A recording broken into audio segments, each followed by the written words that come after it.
Thank you, Deputy Speaker. Mr. Deputy President, when one receives a strategic partner, it means more than just a simple entering into a contract. It means a form of almost semi-privatization.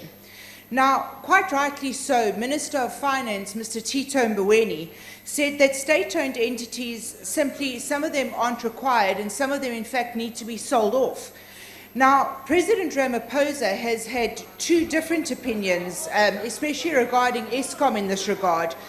When he went to Davos and to international communities asking for loans, which he would then bring back to your strategic committee for discussion, there was one of two options. On the international trips, he begged for money and suggested that we would enter into this semi-privatization and certainly bring on strategic partners.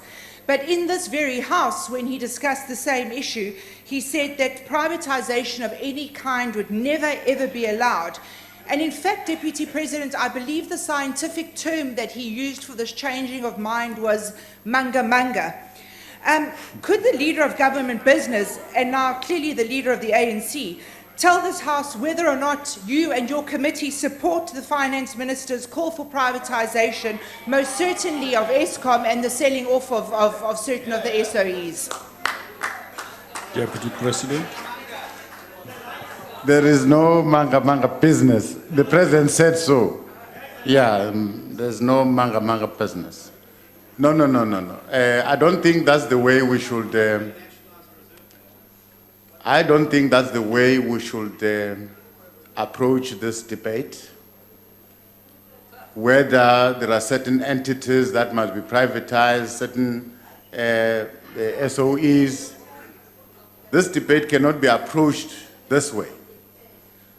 And I don't really take the Minister of Finance serious when he's making comments. These are his own comments, because if he's saying, in my view,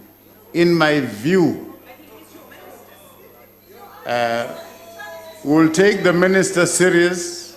We'll take the minister serious when he's articulating government positions. But when he's talking about his views, when he's tweeting, that is his own. I'm not going to entertain a tweet by the minister. I'm serious. I'm not going to take that serious. It's not a government position. Thank you very much. Honorable Singh. Thank you, Honorable Deputy Speaker. Honorable Deputy Speaker, this is the first time that I've heard a member of the executive, Deputy President Nokhal, not agreeing with his own Minister of Finance. I think something needs to be done. Something needs to be done within that cabinet. So all the members of the executive, I advise that the tweet or no tweet, I don't know about tweets. I don't know what tweet means. But all I know is a statement that we read in the name of the minister. You see, there's one thing that I want to clarify. You see, if you are a deputy president, if you are a minister, you desist from talking as an individual. You desist. You move away to say, my opinion. You don't have that space of putting your opinion. Because once you stand up, you might confuse the audience. Because each time, that is why you're confused. Because you are listening to an individual opinion, not government opinion. Not government opinion. So, I'm saying, I am not confused. You are allowed. You take that risk on your own to go and communicate whatever you think. Put your position aside and communicate what you think at that time. But come again and take your position and correct it. Correct? Yes. Yes. What else? Oh, Mazoni, sorry. Madam. Deputy President, I'm sure you'll agree that now we know that you don't take the Minister of Finance very seriously. In terms of going forward with your specific committee, do you think that we will have regular updates coming from your committee? Because we as the South African public are very much in the dark, if you'll pardon the pun. Today, Eskom has told us that again this afternoon we're at a very high risk of load shedding. We were at a very high risk of load shedding yesterday. Honourable Deputy Speaker. So could we have a report back from the committee to this House on the floor, and thus putting us in the light regarding these specific issues? Order. Honourable Deputy Speaker. Yes, honourable member, sorry. I raised on the point of privilege. Honourable Mazoni deliberately misleading the society and the House by construing or misquoting what the Deputy President has just said. Can we allow honourable member, there's not a point of privilege as you claim. The President, the Deputy President is here, he will respond to that. Yes. He is here, the Deputy President will respond to that. Deputy Chair, No, can I finish my question? Allow. But You didn't finish. What do you mean? because I was interrupted. A point of privilege was taken. No, what's your question? So my question is, Deputy President, I'm not asking you to have to tweet us the answer. I'm asking Honourable you to be kind Deputy enough to Speaker, give us on a the point of answer in order. the House, please. Yes, honourable member. When the honourable member called for a point of privilege, Yes. the honourable member was seated.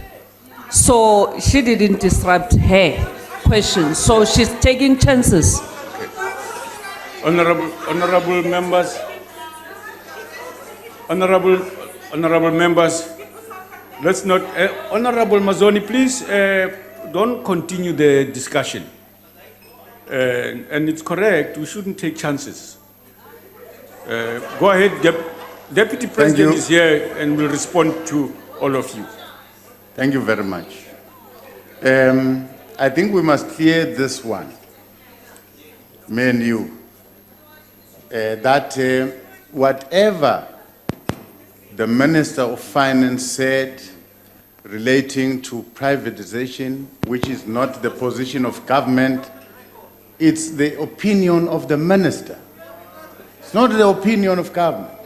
The president stood here and said there is no intention to privatize Eskom, period. Whether SAA, whether the minister wishes or so, that is his opinion. There's one thing that I've learned: when you are a minister, when you're in this position, you desist to be an individual. You desist. Yeah, no, you work within a collective. You work within a collective. You don't just stand up and say whatever you want to say. Now, on your question, the work of the committee, correctly speaking, as we work, we process issues, we must submit a report to Cabinet. If that report has been sanctioned by government, by Cabinet, then Cabinet will use its own mechanism to pronounce on certain decisions emanating from the report. There can be a report, a subcommittee of Cabinet that process issues and announce. You go back to the Cabinet, because you are a subcommittee of Cabinet, you must report on the issues, on the assignment you're doing, and if they agree with your proposals, then it becomes a Cabinet decision. Then it gets announced through the procedures of Cabinet. So, there might be exceptions. There might be exceptions, and those exceptions will only be done with the permission of the President. On urgent, pressing matters, emanating from the work of the committee. And in that case, those will be announced. Thank you very much.